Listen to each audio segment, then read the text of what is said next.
সংবাদ মাধ্যমৰ বন্ধু বান্ধৱীসকল, আপোনালোকে ইতিমধ্যেই গম পাইছে যে মোৰ বদলিৰ নিৰ্দেশ আহিছে। গতিকে মই অহাকালি ফৰ্মেলি গুৱাহাটীৰ কমিশনাৰ অফ পুলিচৰ দায়িত্ব নতুন যিজন বিষয়াক ইয়াত মোৰ স্থলাভিষিক্ত কৰিছে তেখেতক অৰ্পণ কৰিম। গতিকে ফৰ্মেলি চাৰ্জ বা দায়িত্বভাৰ তেখেতক অৰ্পণ কৰাৰ আগতে মই আপোনালোকক ইয়ালৈ মাতিলোঁ বিশেষ কথাৰ কাৰণে নহয়, মই আপোনালোকক অন্তৰেৰে ধন্যবাদ জনাব বিচাৰিছোঁ, কাৰণ যোৱা 2 বছৰতকৈ বেছি কাল মই ইয়াত গুৱাহাটীৰ আৰক্ষী আয়ুক্ত হিচাপে কৰ্মৰত আছিলোঁ আৰু যোৱা 2 বছৰতকৈ বেছি সময় আপোনালোকৰ পৰা যিখিনি সহায় পালোঁ, সহযোগ পালোঁ, তাৰ কাৰণে গোটেই গুৱাহাটী পুলিচৰ প্ৰতিজন বিষয়া কৰ্মচাৰীৰ হৈ মই আপোনালোকক ধন্যবাদ জ্ঞাপন কৰিছোঁ আৰু লগতে আপোনালোকৰ জৰিয়তে গুৱাহাটীবাসীক মই ধন্যবাদ জ্ঞাপন কৰিছোঁ যে পুলিচৰ লগত ইমান সুন্দৰভাৱে আমাক সহযোগ কৰিলে, আমাক সহায় কৰিলে, আমাক দিক নিৰ্দেশনাও দিলে, আমাক সমালোচনা কৰি আমি নিজকে শুধৰাবলৈ আমাক সুযোগো দিলে। গতিকে মই আপোনালোকৰ জৰিয়তে গুৱাহাটীবাসীক আন্তৰিক ধন্যবাদ জনাইছোঁ গুৱাহাটী পুলিচৰ প্ৰতিজন বিষয়া কৰ্মচাৰীৰ হৈ। মোৰ কাৰ্যকালত যিমান পাৰোঁ আমি ৰাইজৰ সেৱা কৰিবলৈ চেষ্টা কৰিছোঁ। ক'ৰবাত সফল হৈছোঁ, ক'ৰবাত বিফল হৈছোঁ, কিন্তু আমি চেষ্টাৰ ত্ৰুটি কৰা নাই। যোৱা বছৰটো বা তাৰ আগৰ বছৰ যি 2 বছৰ কাল মই ইয়াত কৰ্মৰত আছিলোঁ গুৱাহাটী আৰক্ষীৰ মুৰব্বী হিচাপে, অসম চৰকাৰৰ মুখ্যমন্ত্ৰী ডাঙৰীয়া আৰু অসম পুলিচৰ director general of police Shri GP Singh ডাঙৰীয়াৰ নিৰ্দেশত আমি আমাৰ কৰ্তব্য খুব নিষ্ঠাৰে পালন কৰিবলৈ প্ৰতিদিনেই চেষ্টা কৰি আহিছোঁ। আমি যথেষ্ট ক্ষেত্ৰত সফলো হৈছোঁ আৰু কোনো ক্ষেত্ৰত আমি সিমান সফল হ'ব পৰা নাই। কিন্তু গুৱাহাটী পুলিচৰ প্ৰতিজন বিষয়া কৰ্মচাৰীয়ে নিষ্ঠাৰে তেওঁলোকৰ সেৱা আগবঢ়াবলৈ চেষ্টা কৰিছে আৰু মই নিজকে ধন্য মানিছোঁ যে মই এটা সুযোগ পালোঁ গুৱাহাটীবাসীক সেৱা কৰিবলৈ আৰু গুৱাহাটী পুলিচৰ মুৰব্বী হিচাপে এই যোৱা 2 বছৰ কাল গুৱাহাটী আৰক্ষী বিভাগটোক এটা দিশত আগুৱাই লৈ যাবলৈ। মই গুৱাহাটী পুলিচৰ যদি অপৰাধৰ পৰিসংখ্যাটো ক'ব খোজোঁ, তেতিয়াহ'লে আমি যদি যোৱা 5 বছৰৰ পৰিসংখ্যাটো চাওঁ, তেতিয়াহ'লে সেই 5 বছৰৰ পৰিসংখ্যাটোৰ লগত তুলনামূলকভাৱে গুৱাহাটী পুলিচৰ যিখিনি আমাৰ কাম কাজ তাত অলপ ইম্প্ৰুভমেণ্ট দেখা গৈছে। কনভিকশ্যন ৰেট বাঢ়িছে, আমাৰ কেছৰ ৰেজিষ্ট্ৰেশ্যনৰ সংখ্যা কমিছে আৰু যোৱা 2 বছৰত গুৱাহাটী পুলিচৰ যিসকল আমাৰ তদন্তকাৰী বিষয়া আছিলে, সেই তদন্তকাৰী বিষয়াসকলে যথেষ্ট কষ্টৰে বহু বছৰ 15-20 বছৰৰ পৰা পৰি থকা কেছবিলাক সেইবিলাক তদন্ত কৰি এটা লজিকেল কনক্লুজনত আনিবলৈ সক্ষম হ'ল আৰু বৰ্তমান আমাৰ পেণ্ডেঞ্চিৰ সংখ্যা আমি যাতে আমাৰ এনেকুৱা এটা পৰ্যায়ত আমি আহি উপনীত হ'লোহি যে আমি সেইখিনি তদন্ত সঠিকভাৱে সময় দি কৰিব পাৰোঁ। নহ'লে আগতে কি আছিলে, এজন ইনভেষ্টিগেটিং অফিচাৰৰ লগতে 400-500 কেছ থাকে, গতিকে কোনো এটা কেছ ভালদৰে চাব নোৱাৰে। কিন্তু বৰ্তমান মুখ্যমন্ত্ৰী ডাঙৰীয়া আৰু আমাৰ পুলিচৰ ডাইৰেক্টৰ জেনেৰেল ছাৰৰ নিৰ্দেশত বৰ্তমান আমাৰ পেণ্ডেঞ্চিৰ সংখ্যা কমি আহি সেইটো ৩৫,০০০ আছিলে ২০২০ত, আৰু যোৱা ৫ বছৰত লাহে লাহে কমি কমি আহি বৰ্তমান ৪,২০০ হৈছেহি। গতিকে এইটো এটা আমাৰ ডাঙৰ সফলতা বুলি ক'ব পাৰোঁ, কাৰণ পুলিচৰ ওচৰলৈ ৰাইজ বিপদত পৰি সহায় বিচাৰি আহে বা জাষ্টিচ বিচাৰি আহে, আৰু আমি যদি তদন্ত সফলভাৱে কৰিব নোৱাৰোঁ তেতিয়াহ'লে আমি জাষ্টিচ দিবলৈ সক্ষম নহওঁ। যিহেতু কেছৰ পেণ্ডেঞ্চিৰ সংখ্যা বৰ্তমান কমি আহিছে, গতিকে এজন তদন্তকাৰী বিষয়াই এটা কেছত যথেষ্ট সময় দি সেই কেছটো আগবঢ়াই নিবলৈ সক্ষম হ'ব। গুৱাহাটী মোৰ কৰ্মকাল এই কাৰ্যকালত দেখা গ'ল যে গুৱাহাটীত যথেষ্ট চুৰিৰ ঘটনা সংঘটিত হয়, যাৰ কাৰণে আমাৰ গুৱাহাটীবাসীয়ে যথেষ্ট লোকচান ভৰিব লগা হয়। বহু ক্ষেত্ৰত যথেষ্ট সা সম্পত্তি হেৰুৱাই। এই ক্ষেত্ৰত আমাৰ প্ৰতিখন থানাৰ পৰা তেওঁলোকে যথেষ্ট চেষ্টা কৰিছিলে, আৰু চুৰিৰ সংখ্যাটো আমি কমাবলৈ সক্ষম হৈছোঁ, যদিও আমি চুৰি বন্ধ কৰিব পৰা নাই। আৰু তাত বহুতো দিশ আহি পৰে, কিন্তু তথাপিও গুৱাহাটী পুলিচে যোৱা ২ বছৰ কাল এই চুৰিৰ সংখ্যাটো কমাবলৈ যথেষ্ট চেষ্টা কৰিছে, আৰু তাত আংশিকভাৱে সফল হৈছে। গুৱাহাটীত দেখা যায় যে গাড়ী চুৰৰ সংখ্যা বেছি আৰু গাড়ী চুৰিৰ সংখ্যা বেছি হয়।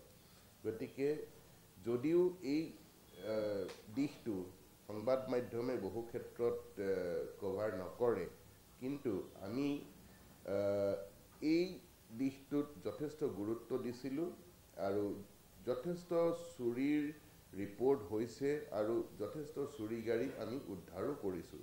কিন্তু আমি চেষ্টা কৰিছিলোঁ যে এই চোৰৰ গেঙক টাৰ্গেট কৰা, আৰু আমাৰ দীৰ্ঘদিনীয়া প্ৰচেষ্টাৰ ফলত গুৱাহাটী পুলিচে এনেকুৱা আন্তঃৰাজ্যিক চুৰি চক্ৰ ভাঙিবলৈ সক্ষম হৈছে, আৰু গুৱাহাটী পুলিচে আন্তঃৰাষ্ট্ৰীয় চুৰি চক্ৰৰ সদস্যকো গ্ৰেপ্তাৰ কৰিবলৈ সক্ষম হৈছে, য'ত আমি বাংলাদেশী নেশ্যনেল, য'ত মেঘালয়ত আহি গুৱাহাটীৰ পৰা নিয়া চুৰি গাড়ী সংগ্ৰহ কৰি বাংলাদেশলৈ লৈ যায়, তেনেকুৱা সদস্যকো আমি গ্ৰেপ্তাৰ কৰি সেই গেং ভাঙিবলৈ সক্ষম হৈছোঁ।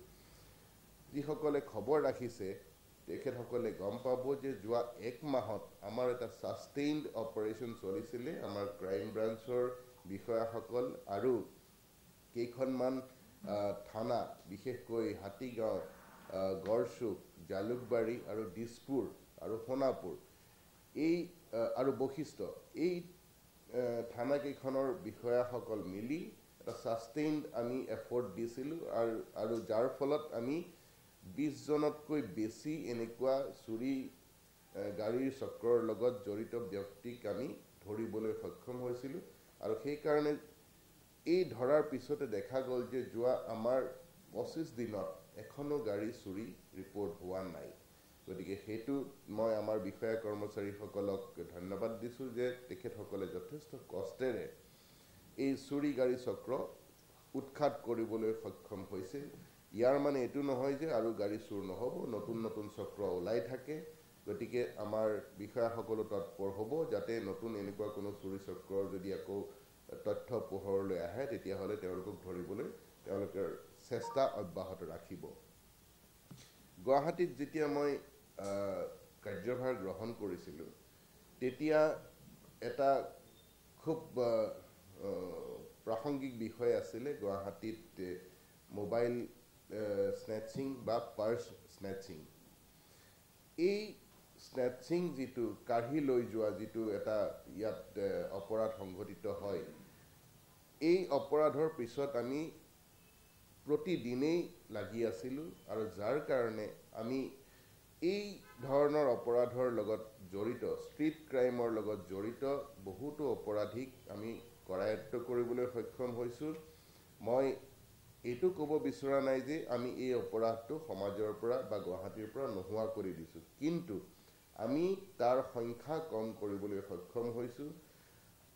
ইয়াত এটা খুব উদ্বেগজনক বিষয় যেটো আমাৰ তদন্তত পোহৰলৈ আহিছিলে যে এনেকুৱা ধৰণৰ ষ্ট্ৰীট ক্ৰাইমৰ লগত জড়িত যিসকল অপৰাধী তাৰে বহু অপৰাধী ড্ৰাগছ আসক্ত গতিকে ইয়াৰ লগত ড্ৰাগছ আসক্তিৰ বিষয়টো জড়িত হৈ আছে গতিকে গুৱাহাটী পুলিচে আমাৰ পুলিচ লিডাৰশ্বিপৰ ডাইৰেকশ্যনত আমি ড্ৰাগছৰ বিৰুদ্ধেও প্ৰতিদিনেই আমাৰ অভিযান চলাইছিলোঁ যদিও ডাঙৰ কনচাইনমেণ্ট আমি ধৰিব পৰা নাই কিন্তু ইয়াত গলিয়ে গলিয়ে যিখিনি ড্ৰাগছ বিক্ৰী হৈ আছিলে তেনেকুৱা বহুতো ড্ৰাগছ পেডলাৰক আমি ধৰিবলৈ সক্ষম হৈছোঁ এই বিষয়টো যথেষ্ট জটিল কেইবাটাও দিশ ইয়াত জড়িত হৈ আছে গতিকে সমাজৰ পৰা ড্ৰাগছৰ এই মহামাৰীটো নোহোৱা কৰিবলৈ হ'লে এনফৰ্চমেণ্ট এজেঞ্চি চিভিল ছ'চাইটি সংবাদ মাধ্যম NGO সকলোৰে সহযোগ লাগিব আৰু এটা যুটীয়া সমূহীয়া প্ৰচেষ্টাতহে আমি এই ব্যাধিটোৰ বিৰুদ্ধে যুঁজিবলৈ সক্ষম হ'ম যেতিয়ালৈকে আমি ৰিহেবিলিটেশ্যন নকৰাওঁ ড্ৰাগ ডি-এডিকশ্যন নকৰাওঁ তেতিয়ালৈকে যিসকল ড্ৰাগছ আসক্ত অপৰাধীক আমি ধৰি কাৰাগাৰলৈ পঠাইছোঁ তেওঁলোক আকৌ কাৰাগাৰৰ পৰা ওলাই এনেকুৱা ধৰণৰ অপৰাধত নিজকে জড়িত কৰিব গতিকে এই বিষয়টোত আমি পুলিচ বিভাগৰ ফালৰ পৰা আমাৰ যিখিনি কৰ্তব্য কৰিব লাগে সেই কৰ্তব্য কৰিবলৈ আমি যৎপৰোনাস্তি চেষ্টা চলাইছিলোঁ আৰু তাত আমি সফল হৈছোঁ বুলি দাবী এইকাৰণেই কৰিব পাৰোঁ যে যিটো এটা স্নেচিং প্ৰতিদিনেই হোৱাৰ আগৰ যিটো এটা ট্ৰেণ্ড আছিলে সেই ট্ৰেণ্ডটো আমি ভাঙিবলৈ সক্ষম হ'লোঁ তথাপিও মাজে মাজে তেনেকুৱা স্নেচিং হয় কিন্তু আমি এনেকুৱা এটা পৰ্যায়ত পাই গ'লোগৈ যে যদিহে স্নেচিং হয় সেই অপৰাধীক আমি খুব কম সময়ৰ ভিতৰতে ধৰিবলৈ সক্ষম হ'লোঁ গতিকে তাৰ কাৰণে মই মোৰ টীমৰ প্ৰতিজন সদস্যকে ধন্যবাদ জ্ঞাপন কৰিছোঁ আৰু ৰাইজক মই এইটো আশ্বাস দিব বিচাৰিছোঁ যে গুৱাহাটী পুলিচ সক্ষম আৰু গুৱাহাটী পুলিচৰ ওপৰত ভৰসা ৰাইজে কৰিব পাৰে এটা আৰু খুব উদ্বেগজনক বিষয় বৰ্তমান সমাজত চলি থকা বিষয়টো হ'ল যে চাইবাৰ অপৰাধ যিটো আমাৰ চাইবাৰ ক্ৰাইমৰ বলি গুৱাহাটীত যথেষ্ট ব্যক্তি হৈছে যথেষ্ট ব্যক্তিয়ে তেওঁলোকৰ কষ্টোপাৰ্জিত ধন চাইবাৰ অপৰাধৰ কবলত পৰি হেৰুৱাইছে এই বিষয়টো আমি কিদৰে চম্ভালিম সেইটোৰ বিষয়ে আমি সকলোৱে আলোচনা কৰিছিলোঁ আৰু হায়াৰ লেভেলতো এইটোৰ আলোচনা হৈছিলে আৰু চৰকাৰৰ নিৰ্দেশত অসম চৰকাৰে অসমত চাইবাৰ থানা চেংচন কৰিছিলে আৰু তাৰে এখন থানা আমি গুৱাহাটীতো পাইছিলোঁ চাইবাৰ থানাৰ যিসকল বিষয়া আছিলে তেওঁলোকে যদিও চালুকীয়া অৱস্থাত আমি থানাখন আৰম্ভ কৰিছিলোঁ তথাপিও যথেষ্ট কম সুযোগ সুবিধাৰে তেওঁলোকে তেওঁলোকৰ সেৱা আগবঢ়াবলৈ চেষ্টা কৰিছিলে আৰু আমাৰ চাইবাৰ থানাৰ বিষয়াসকলৰ প্ৰচেষ্টাত আমি যথেষ্ট এনেকুৱা যিসকল ব্যক্তি চাইবাৰ অপৰাধীৰ কবলত পৰি নিজৰ কষ্টোপাৰ্জিত ধন হেৰুৱাইছে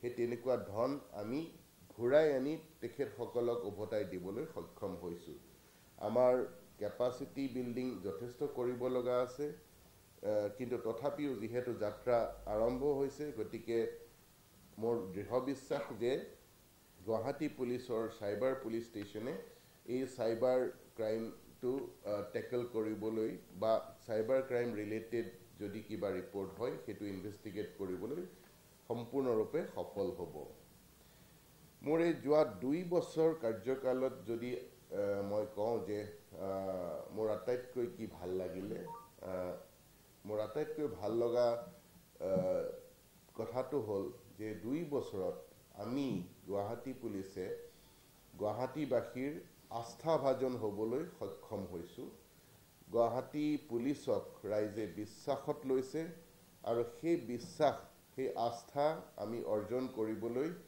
আমি নিজকে সক্ষম কৰিবলৈ চেষ্টা কৰিছিলোঁ আৰু আমাৰ পুলিচৰ কাৰ্যকলাপ বা আমাৰ সফলতাখিনি বা আমাৰ ৰাইজৰ প্ৰতি আগবঢ়োৱা সেৱাখিনি বা ৰাইজৰ প্ৰতি আমাৰ যিটো এপ্ৰ'চ সেই এপ্ৰ'চখিনি দেখি আমি নিজেই অনুভৱ কৰিছোঁ যে গুৱাহাটীবাসীৰ আমি আস্থা বা বিশ্বাস অৰ্জন কৰিবলৈ আমি সক্ষম হৈছোঁ। মই কোৱা নাই যে 100% সক্ষম হৈছোঁ, কিন্তু আমি যথেষ্ট পৰিমাণে আমি আস্থা, মৰম আৰু বিশ্বাস অৰ্জন কৰিবলৈ সক্ষম হৈছোঁ। যোৱা 2 বছৰত আপোনালোকৰ সংবাদ মাধ্যমে আমাৰ সফলতাখিনিও প্ৰচাৰ কৰি আহিছে। বহুতো এনেকুৱা সেন্সেশ্যনেল কিছু অপৰাধ সংঘটিত হৈছিলে যাৰ ফলত গুৱাহাটীৰ বাসীৰ মনত কিছু ভয়ৰ সংশয় হৈছিলে, কিন্তু গুৱাহাটী পুলিচৰ, গুৱাহাটী আৰক্ষীৰ বিষয়া কৰ্মচাৰী, আমাৰ জৱান, প্ৰতিজন সদস্যাই সমূহীয়া প্ৰচেষ্টাত আমি সেই অপৰাধখিনি তদন্ত কৰিবলৈ চেষ্টা কৰিছিলোঁ আৰু আমাৰ প্ৰচেষ্টাত আমি সফল হৈছিলোঁ। খুব কম সময়তে আমি এনেকুৱা বহুতো খুব সেন্সেশ্যনেল অপৰাধ সফলভাৱে তদন্ত কৰি অপৰাধীক কৰায়ত্ব কৰি আমি সঠিক সময়ত আদালতত আমি কেছ ডায়েৰী আৰু আমাৰ চাৰ্জশ্বীট দাখিল কৰিবলৈ আমি সক্ষম হৈছোঁ। আৰু মোৰ এটা বিষয়ত ব্যক্তিগতভাৱে মই যথেষ্ট সুখী বা সন্তোষ লাভ কৰিছোঁ যে গুৱাহাটীত যোৱা বহু বছৰ ধৰি more than 30 years এনেকুৱা এটা চক্ৰ সক্ৰিয় হৈ আছিলে, যি চক্ৰই গুৱাহাটীত মাটিৰ এটা কেলেংকাৰী সংঘটিত কৰি আছিলে আৰু সেই মাটিৰ যিটো কেলেংকাৰী বা এইটো এটা চক্ৰান্ত বা অপৰাধ, এই গোটেই নেক্সাছটো য'ত আমাৰ চৰকাৰী বিষয়া, চৰকাৰী কৰ্মচাৰী, উকিল, মাটিৰ দালাল, মাটিৰ মাফিয়া, এনেকুৱা বহুতো লোক জড়িত হৈ আছিলে, সেই গোটেই নেক্সাছটো আমি ভাঙিবলৈ সক্ষম হ'লোঁ আৰু যাৰ ফলত চৰকাৰৰ যিখিনি পলিচি, সেই পলিচিটো অলপ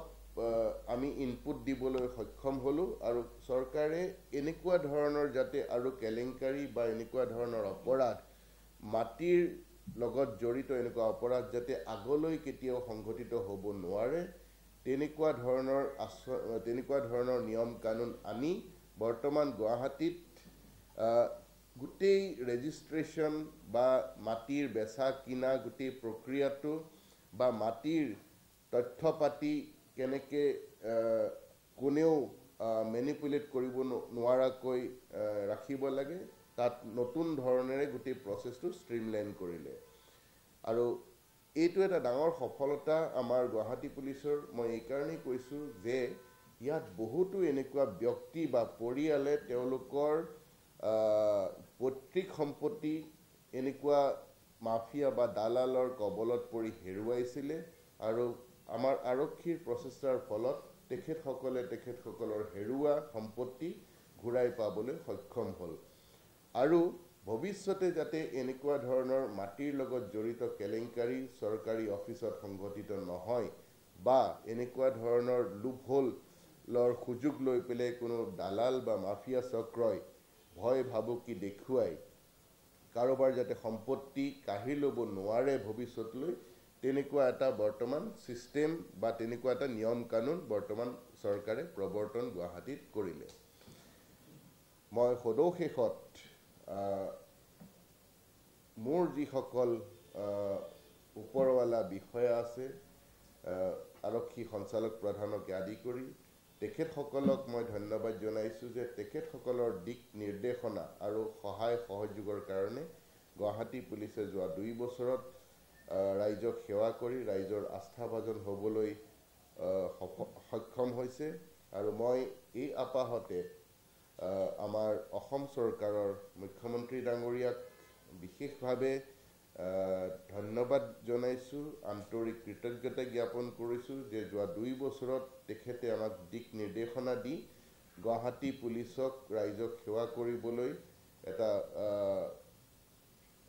দিশ দেখুৱাই দিলে আৰু য'ত আমি যথেষ্ট পৰিমাণে সফল হৈছোঁ বুলি আমি ক'ব পাৰোঁ। গতিকে মই এই সুযোগতে মুখ্যমন্ত্ৰী ডাঙৰীয়াকে আদি কৰি অসম চৰকাৰৰ বাকীসকল বিষয়া আৰু অসম আৰক্ষীৰ মোৰ অগ্ৰজ বিষয়াসকলক আন্তৰিক কৃতজ্ঞতা জনাইছোঁ আৰু সংবাদ মাধ্যমৰ সকলো বন্ধু বান্ধৱীক মই মোৰ ব্যক্তিগতভাৱে আন্তৰিক ধন্যবাদ জনাইছোঁ আৰু গুৱাহাটী পুলিচৰ প্ৰতিজন সদস্যাৰ হৈ আন্তৰিক ধন্যবাদ জ্ঞাপন কৰিছোঁ। সকলোলৈকে নতুন বছৰৰ শুভেচ্ছা জনালোঁ। আপোনালোকৰ পৰিয়ালত সকলো কুশলে থাকক, আপোনালোক কুশলে থাকক। ধন্যবাদ।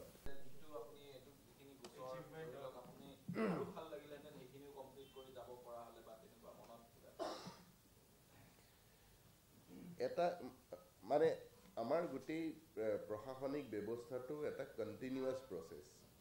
গতিকে গোটেই কণ্টিনিউৱাছ প্ৰচেছত আমি কিছুমান কাম কৰোঁতে ক'ৰবাত আধা বৰ্তমান হৈছে আৰু কৰিবলৈ বাকী আছে, আৰু কোনোবা কাম আমি বৰ্তমান সফল সমাপ্তি কৰিছোঁ।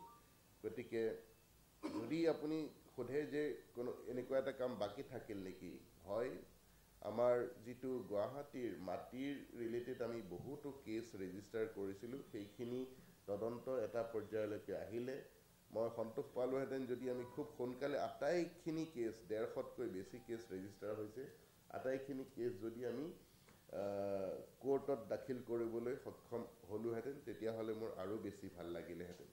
কিন্তু মোৰ দৃঢ় বিশ্বাস যে যিজন নতুন বিষয়া আহিব তেওঁ অতি অভিজ্ঞ, গুৱাহাটীত আগতেও বহু বছৰ কাম কৰিছে আৰু ইয়াত জইণ্ট কমিশ্যনাৰ পুলিচ হিচাপেও তেখেতে সেৱা আগবঢ়াইছিলে। গতিকে গুৱাহাটী পুলিচৰ যিখিনি কাম বৰ্তমানলৈকে চলি আছে তাক আৰু অধিক সক্ৰিয়তাৰে আৰু সফলভাৱে আগবঢ়াই লৈ যাব বুলি মোৰ দৃঢ় বিশ্বাস, আৰু গুৱাহাটী পুলিচৰ প্ৰতিজন সদস্যই তেওঁৰ নেতৃত্বত ৰাইজক সেৱা কৰিবলৈ সক্ষম হ'ব। আৰু এটা কথা কেইবাটাও পেণ্ডিং কেছ আপোনাৰ দিনত ছল্ভ হৈছে, বহুকেইটা ঘটনা এনেকুৱা আছিল যাৰ ছল্ভ হোৱা নাছিল, কোনো ধৰণৰ তদন্ত আধাতে শেষ হৈ গৈছিল। আপোনাৰ দিনত বহুকেইটা ঘটনা এনেকুৱা ছল্ভ হৈছে, কোনটো আটাইতকৈ আপোনাৰ ভাল লাগিছে, যিটো কোনো ক্লুৱে নাছিল? কিবা এনেকুৱা অভিজ্ঞতা আছে নেকি? মই যেতিয়া কাৰ্যভাৰ গ্ৰহণ কৰিছিলোঁ তেতিয়া মই ৰিভিউ কৰোঁতে চাইছিলোঁ যে বহুতো এনেকুৱা চেনচেশ্যনেল কেছ য'ত কোনো তদন্ত নোহোৱাকৈ থানাতে পৰি আছিলে। আৰু মোৰ এটা স্বভাৱ যে মই মানুহৰ লগত কথা পাতি ভাল পাওঁ। তেওঁলোকে যদি মোক লগ কৰিব আহে মই কোনো ফৰ্মেলিটি মেইনটেইন নকৰাকৈ তেখেতসকলক লগ কৰোঁ। গতিকে এনেকৈ লগ কৰি থাকোঁতে মই যথেষ্ট খবৰো পাওঁ আৰু গুৱাহাটীখনত ক'ত কি চলি আছে সেইখিনিৰ বিষয়ে ৰাইজে আহি মোক অৱগতও কৰে।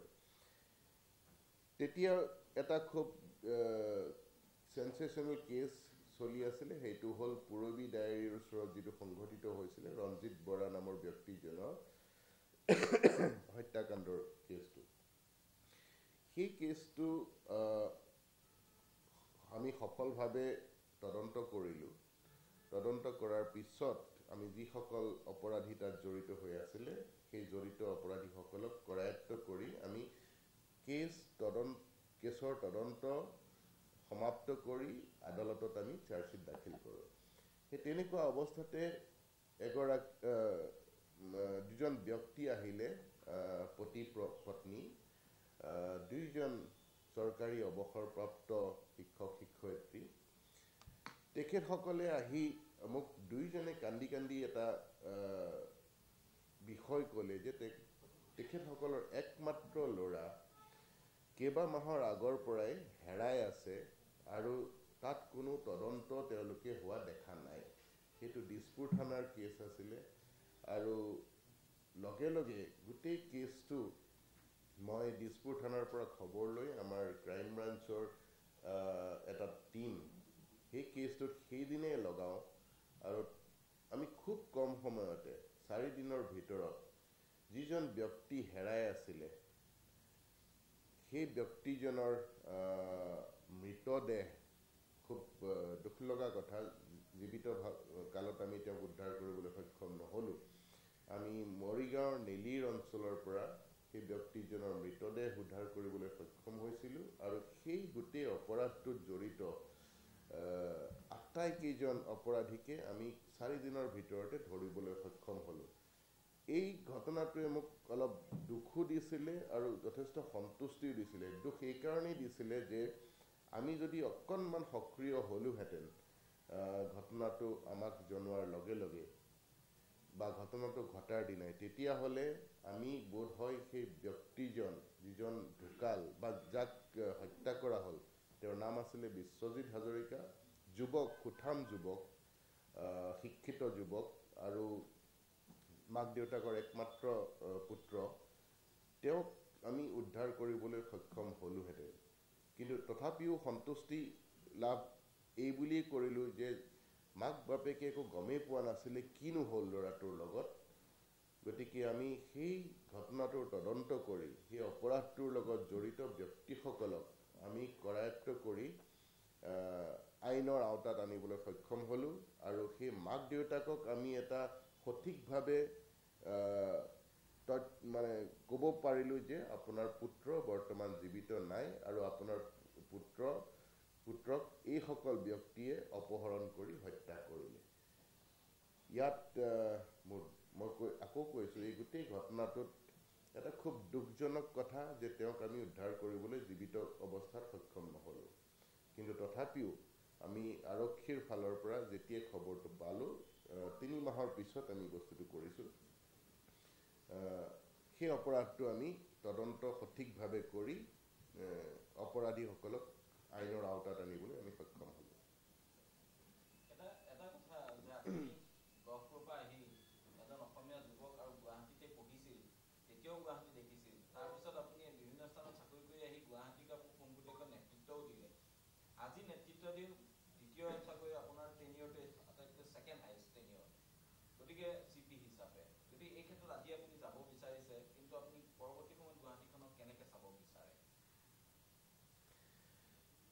আমি যেতিয়া ছাত্ৰ অৱস্থাত কটন মহাবিদ্যালয়ত পঢ়িছিলোঁ তেতিয়াৰ গুৱাহাটী আৰু এই বৰ্তমানৰ গুৱাহাটীৰ মাজত যথেষ্ট পৰিৱৰ্তন দেখা যায়। তেতিয়াৰ গুৱাহাটী খুব চালুকীয়া অৱস্থাত আছিলে। এতিয়া গুৱাহাটী এখন ফুল ফ্লেজেড মেট্ৰ' চিটি আৰু সেই মেট্ৰ' চিটি হোৱাৰ লগে লগে চাৰিওদিশে যথেষ্ট ডেভেলপমেণ্ট দেখা গৈছে বিভিন্ন দিশত। আমাৰ যিটো ইনফ্ৰাষ্ট্ৰাকচাৰ সেই ইনফ্ৰাষ্ট্ৰাকচাৰ ইম্প্ৰুভড হৈছে, উন্নত হৈছে। ইয়াত যাতায়াত উন্নত হৈছে, বেলেগ বেলেগ ৰাজ্য বা দেশৰ লগত কমিউনিকেশ্যন ভাল হৈছে। ইয়াত বিভিন্ন ৰাজ্যৰ পৰা বা বিভিন্ন দেশৰ ইয়াত ইনভেষ্টমেণ্ট আহিছে। গতিকে এই বিভিন্ন দিশত গুৱাহাটী আগবাঢ়ি গৈছে। কিন্তু এই দিশবিলাকৰ লগে লগে অপৰাধৰ ক্ষেত্ৰতো এটা পৰিৱৰ্তন দেখা যায় আৰু অপৰাধৰ নেচাৰ সলনি হয়। গতিকে সেই অপৰাধখিনিও গুৱাহাটীত বৰ্তমান আহি পাইছেহি। আগতে ড্ৰাগছৰ প্ৰয়োভৰ ইমান নাছিলে, এতিয়া ড্ৰাগছৰ প্ৰয়োভৰ বেছি হ'ল। আগতে চাইবাৰ ক্ৰাইম নাছিলে, এতিয়া চাইবাৰ ক্ৰাইম হ'ল। আগতে বিভিন্ন বেলেগ ৰাজ্যৰ অপৰাধী আহি ইয়াত অপৰাধ সংঘটিত কৰাৰ কম ঘটনাহে হৈছিলে। এতিয়া অপৰাধী বাহিৰৰ ৰাজ্যৰ পৰা আহি গুৱাহাটীত এনেকুৱা কাৰ্য সংঘটিত কৰি আকৌ গুচি যায়, গমেই পোৱা নাযায়। গতিকে সময়ৰ লগে লগে এনেকুৱা নতুন নতুন দিশ আহে, লগে লগে অপৰাধৰ নেচাৰটো সলনি হয়।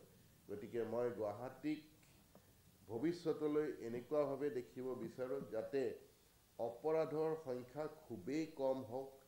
মই এইটো নকওঁ যে অপৰাধ নোহোৱা হৈ যাব, সমাজত অপৰাধ নোহোৱা নহয়।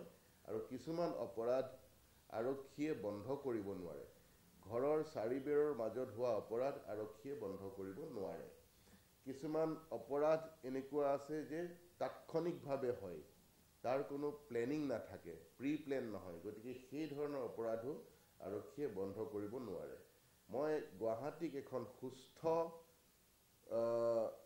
আৰু খুব মিনিমাম ক্ৰাইম হোৱা এখন মেট্ৰ' হিচাপে চাব বিচাৰোঁ।